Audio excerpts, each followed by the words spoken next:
এতক্ষণ মাটির উপরে যেরকম ভাবে ঘোড়া দৌড়াইছো, এখন পানির উপরে আল্লাহু আকবার বলে এরকম ভাবে ঘোড়া দৌড়াও। ইতিহাসবিদরা বলে যখন পানির উপরে আল্লাহু আকবার বলে ঘোড়া দৌড়ান শুরু করেছে, পানির মধ্যে ঘোড়া এমন ভাবে দৌড়াইছে যেরকম ভাবে মাটির মধ্যে দৌড়াইছিল। যখন সমুদ্র পার করে জঙ্গলের মধ্যে চলে গেছে, জঙ্গলের মধ্যে গেছে, ওই রাষ্ট্রের যেই কাফের তিনি খবর পাওয়া গেছে যে সাদ ইবনে আবি আক্কাস আসছে তার দলবল নিয়ে, তখন জঙ্গলে যত প্রাণী আসিল তাদেরকে লেলায়া দিছে, তাকে খাও, তার উপর আক্রমণ করো।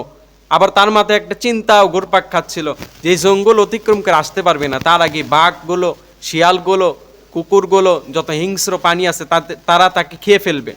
হযরত সাদ ইবনে আবি আক্কাস রাদিয়াল্লাহু তাআলা আনহু একটা উঁচু টিলার উপরে দাঁড়ায় বললেন, ঘোষণা করলেন জঙ্গলের মধ্যে, যে জঙ্গলের পশু পাখিরা, আমরা অমুক লোক, আমরা অমুক নবীর সাহাবী, মুহাম্মদুর রাসূলুল্লাহর সাহাবী, আমরা আল্লাহর বান্দা, আমরা দুনিয়াতে এসেছি ইসলাম প্রচার করার জন্য, মানুষদেরকে দাওয়াত দেওয়ার জন্য।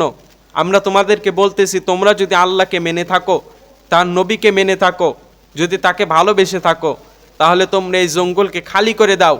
আর যদি খালি না করো তাহলে আমাদের সাথে যুদ্ধ করার জন্য প্রস্তুতি গ্রহণ করো। এই কথা বলার সঙ্গে সঙ্গে জঙ্গলের সকল প্রাণী লাইন ধরে ধরে জঙ্গল পার করা শুরু করেছে। তাদের রাজত্ব জঙ্গলের মধ্যেও ছিল। আপনাদেরকে ঘটনা বলা উদ্দেশ্য না, এটা বুঝাইতেছি যে আল্লাহ তাকে ভালোবাসে বিদায় সমুদ্রের পানি তাকে ভালোবাসে, সমুদ্রের পানি ভালোবাসে, জঙ্গল ভালোবাসে, পশু পাখি তাকে ভালোবাসে। কেউ তার ক্ষতি করতে পারে না যাকে আল্লাহ ভালোবাসে। এজন্য আল্লাহর সাথে লাইন লাগান, আল্লাহকে সেজদা দিয়ে দিয়ে মহান বলেন, বড় বলেন, আল্লাহর প্রশংসা করেন। আল্লাহর প্রশংসা করলে আল্লাহ আপনার উপর রাজি হয়ে যাবে। তো বলছিলাম, যখন সেজদা দিয়ে আলা বলে তখন আল্লাহ বলে, আমি তোমাকে মহান বানায়া দিলাম। এরকমভাবে যখন চলতে থাকে, নামাজ যখন পড়তেই থাকে, আল্লাহর প্রশংসা যখন সর্বদা 24 ঘন্টা করতে থাকে, মানুষের সামনে কথা বলার সময় আল্লাহর বরত্ব নিয়ে কথা বলে, আল্লাহর ক্ষমতা নিয়ে কথা বলে, আল্লাহর প্রশংসা নিয়ে কথা বলে, আসমান জমিন সৃষ্টি হওয়া নিয়ে কথা বলে, তার দুনিয়াবি কোনো কথা নেই, শুধু আখিরাতমুখী কথা, আল্লাহর প্রশংসা, এরকমভাবে যখন করতে থাকে তখন আল্লাহ রব্বুল আলামিন ওই বান্দাকে নিয়ে ফেরেশতাদের নিকট গর্ব করতে থাকেন। আল্লাহ ফেরেশতাদেরকে বলেন, লাউলা ইয়া শাবাব, হে ফেরেশতারা, আমি এই যুবকের নিকট তোমাদের কাছে গর্ববোধ করতেছি, গর্ব, আমি আল্লাহর গর্ব হয় একে নিয়া। ফেরেশতাদেরকে আরও বলে যে এই বান্দা যদি না থাকতো, যদি বান্দা এই জমিনের মধ্যে না থাকতো, লা জাআলতু সামা হাদিদা, আমি আল্লাহ বহু তাকে আসমানকে লোহার বানায়া দিতাম, ওয়াল আরদ সফসফা, জমিনকে তামার বানায়া দিতাম, ওমা আনজালতু মিনাস সামাই কতরা, আসমান থেকে একটা বৃষ্টির ফোঁটা দিতাম না, ওমা আম্বাত্তু মিনাল আরদি হাব্বা, জমিন থেকে একটা শস্যের দানা দিতাম না, বাল আনজালতু আলাইহিমুল আযাবা সাব্বা, একের পর এক আযাব দিয়া দুনিয়া ধ্বংস করে দিতাম, কিন্তু পারি না। বান্দা যখন সেজদা দিয়া মহান বলে তখন আমি আল্লাহ ধ্বংস করতে পারি না। এজন্য আল্লাহর সাথে লাইন লাগান, আল্লাহর সাথে লাইন লাগান। আল্লাহ রসুল 1 নম্বর এই জন্য বললেন যে বার্ধক্যের আগে তোমার যৌবন বয়সকে কাজে লাগাও।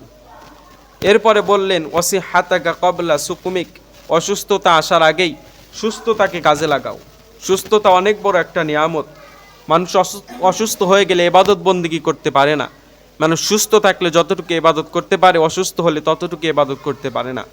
এজন্য বললেন ওয়াসিহাতাকা ক্বাবলা সুকুমিক, অসুস্থতা আসার আগে সুস্থতাকে কাজে লাগাও। ওয়াগিনাকা ক্বাবলা ফাকরিক, দারিদ্রতা আসার আগেই, অভাব অনটন আসার আগেই তোমার সচ্ছল অবস্থাকে কাজে লাগাও, ধনী অবস্থাকে কাজে লাগাও। সকালে আপনারা আলোচনা শুনেছেন যে মুত্তাকির বৈশিষ্ট্য কি, অমিম্মা রাযাকনাহুম ইউনফিকুন, আল্লাহ বলেন আমি তোমাদেরকে যা রিজিক দিয়েছি, যা অর্থ দিয়েছি, যা সম্পদ দিয়েছি, তার থেকে কিছুটা অংশ আমার রাস্তায় ব্যয় করো, আমার রাস্তায় দান করো। আমরা মনে করি দান করলে সম্পদ কমে যায়, না, এটা ভুল ধারণা আপনার। যে ব্যক্তি দান করে আল্লাহ তাকে লক্ষ কোটি গুণে ওই দানের সওয়াবটা বৃদ্ধি করে দেয়। আপনি যদি দুনিয়াতে দানের বদলা নাও পান, কিয়ামতের দিন আল্লাহ যখন আমলনামা দেবে আপনি হতাশ হয়ে তাকায় থাকবেন, অবাক হয়ে যাবেন। আর আল্লাহকে বলবেন, আল্লাহ দুনিয়াতে দান করেছিলাম 1 টাকা, আজকে এত সওয়াব কিভাবে হলো? আল্লাহ তখন বলে ওই একটা টাকা আমি আল্লাহ জমায়া জমায়া জমায়া জমায়া এতদিন যাবৎ জমাইতে জমাইতে আজকে পাহাড় সমান সোয়াব হয়ে গেছে, আজকে এই পাহাড় সমান সোয়াব নিয়ে জান্নাতে চলে যাও। দানের ফজিলত অনেক। আপনি যদি মুত্তাকি হতে চান আপনাকে দান করা লাগবে। আল্লাহ কোরআনের মধ্যে বলছেন ওয়াইদ্দাত লিল মুত্তাকিন, মুত্তাকির বৈশিষ্ট্য কি? আল্লাযীনা ইউনফিকুনা ফিস সাররাই ওয়াদ দাররা, যারা সচ্ছল অবস্থায় অসচ্ছল অবস্থায়, ধনী থাকা অবস্থায় গরিব থাকা অবস্থায় আল্লাহর রাস্তায় দান করে। এটা হচ্ছে মুত্তাকির এক নম্বর বৈশিষ্ট্য, মুত্তাকির এক নম্বর গুণ। এই জন্য ধনী আছেন অহংকার করা যাবে না, কিছুটা সম্পদ দান করতে হবে। আপনারা ভাবেন যে আজকে ধনী আছি আর বোধহয় টাকা পয়সা ফুরাবে না, আর বোধহয় ক্ষমতা আমাদের হাত থেকে চলে যাবে না, ক্ষমতা চিরকাল রাখবো, এটা সম্ভব না। একটা প্রবাদ বাক্য আছে যে সকালবেলার ধনীরে তুই ফকির সন্ধ্যাবেলা, আছে না নাই? এটা যদি আপনারা বিশ্বাস করে থাকেন, বিশ্বাস কেন করবেন না? বাস্তব উদাহরণগুলোর দিকে একটু তাকান। এই যে বাংলাদেশে যে স্বৈরাচার ছিল, সে কিন্তু টার্গেট দিয়েছিল 41 সাল পর্যন্ত, কিন্তু 41 সাল পর্যন্ত কি টিকে থাকতে পারছে? তার যে 5 আগস্টে পতন হবে ওই বান্দা কি তার আগের দিন পর্যন্ত জানছে? ও তো টার্গেট নিয়েছিল যে 41 সাল পর্যন্ত থাকবো। আল্লাহ কিন্তু বলেছেন কুলিল্লাহুম্মা মালিকাল মুলক তুতিল মুলকা মান তাশা ওয়া তানজিউল মুলকা মিম্মান তাশা। আল্লাহ বলেছেন ক্ষমতা দেওয়ার মালিক আমি আল্লাহ, ক্ষমতা ছিনিয়ে নেওয়ার মালিক আমি আল্লাহ। নমরুদ কিন্তু ভাবে নাই, নমরুদ তো চলে গিয়েছিল আল্লাহকে মারার জন্য। নমরুদ কিন্তু এটা ভাবে না যে একটা সামান্য মশা, এই মশা নাকের মধ্যে যাবে, আমার ব্রেনের মধ্যে কামড়াবে, আর আমি যন্ত্রণা সহ্য করতে না পেরে জুতার বাড়ি খায় বিদায় হব। নমরুদ কিন্তু এটা ভাবে নাই। ফেরাউনও কিন্তু ভাবে নাই।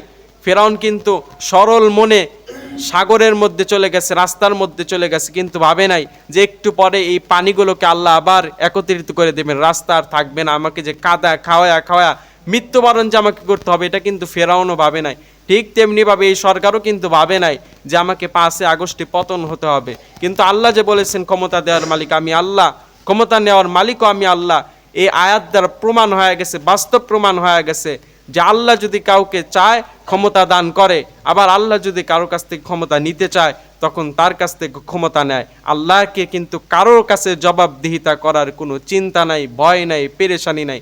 এজন্য আপনাদেরকে বলবো, আজকে টাকা আছে কালকে কিন্তু থাকবে না, আজকে ক্ষমতা আছে কালকে কিন্তু থাকবে না, আজকে চেয়ারম্যান আছেন কালকে কিন্তু চেয়ারম্যান থাকতে নাও পারেন। কবরের ডাক কখন চলে আসবে এটা কিন্তু কারো জানা নাই। আল্লাহ চাইলে দুনিয়াতেই ক্ষমতা নিতে পারেন আপনার পতনের মাধ্যমে, আর যদি তা না চান তো আপনাকে দুনিয়া ছেড়ে চিরকালের জন্য উঠায় নেওয়ার মাধ্যমে আপনার ক্ষমতা নিতে পারেন। এ সব কিছু আল্লাহর হাতে, মানুষের হাতে কিন্তু কোনো ক্ষমতা নাই, আছে নাকি? এজন্য আল্লাহ রসুল বললেন দারিদ্রতা আসার আগেই নিজের সচ্ছল অবস্থাকে কাজে লাগাও। এরপরে আল্লাহ রসুল বললেন ও ফারাগকা কবলা সুগলিক, ব্যস্ততা আসার আগেই অবসর টাইমকে কাজে লাগাও। একটা মানুষ এখন অবসর আছে, হঠাৎ করে ব্যস্ততা চলে আসতে পারে, হঠাৎ করে ব্যস্ততা চলে আসতে পারে, হঠাৎ করে কখন যেন ফোন আসে যে তোমার মা অসুস্থ, তাড়াতাড়ি হসপিটালে যাও। হঠাৎ করে কখন যেন ফোন আসে যে তোমার বন্ধু মারা গেছে, তাড়াতাড়ি জানাজায় যাও। হঠাৎ করে ব্যস্ততা আসতে পারে, হতে পারে ওই ব্যস্ততার কারণে নামাজটা পড়তে ভুলে গেছেন। ব্যস্ততা আসার কারণে আপনি প্রতিদিন কয়েকবার করে দরুদ শরীফ পড়েন, ওটা ভুলে গেছেন আর পারলেন না। এজন্য নিজের ব্যস্ততা আসার আগেই আপনার এই অবসর টাইমগুলোকে ইবাদতের মাধ্যমে সাজান, ইবাদত দিয়ে এই সময়টাকে কাজে লাগান। আর সময়কে নষ্ট করেন না, আর সময়কে নষ্ট করেন না। সময়ের অনেক মূল্য, অনেক দাম। যতটুকু সময় আছে ইবাদত দিয়া নিজের সময়টাকে সাজান। আমি আগেই বলেছি ইবাদত কিন্তু কঠিন না। আপনি নামাজ পড়বেন ইবাদত, রাস্তা দিয়ে হাঁটবেন রসুলের তরিকা হাঁটবেন ইবাদত, বাজার করার জন্য যাবেন ডান দিক দিয়ে যাবেন, ডান হাতে বাজার নিয়ে আসবেন, মানুষের সাথে ভালো ব্যবহার করবেন, সঠিকভাবে দামাদামি করে বাজারগুলো নিয়ে আসবেন। কোনো চালাকির আশ্রয় নেবেন না, কোনো ধোকার আশ্রয় নেবেন না।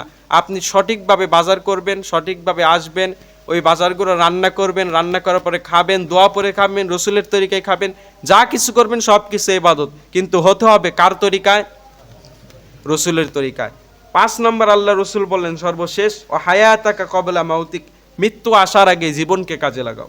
এটা বলে শেষ করছি, মৃত্যু আসার আগে জীবনকে কাজে লাগাও। কখন যাব কোনো নিশ্চয়তা নাই, কোনো গ্যারান্টি নাই। আপনাদের কাছে কি কোনো গ্যারান্টি আছে? কোনো গ্যারান্টি কিন্তু নাই, আমার কাছে নাই। যখন তখন মানুষ মৃত্যুবরণ করে। আমরা প্রতিদিন মাইক দিয়া শুনি যে আজকে অমুক গ্রামের লোক মারা গেল, অমুক হাজি সাহেব মারা গেল, অমুক ছাত্র মারা গেল, অমুক শিক্ষক মারা গেল, এরকমভাবে আমরা শুনি। কিন্তু ওমর ফারুক রাদিয়াল্লাহু তাআলা আনহু তিনি বলতেন যে আজকে শুনি পশ্চিম পাড়া নিবাসীর মধ্যে একজন মারা গেল, আজকে শুনি দক্ষিণ পাড়ার মধ্যে একজন মারা গেল, আজকে শুনি উত্তর পাড়ার মধ্যে একজন মারা গেল, কিন্তু হয়তো আগামীকাল শুনবা আজকে ওমর ফারুক মারা গেল।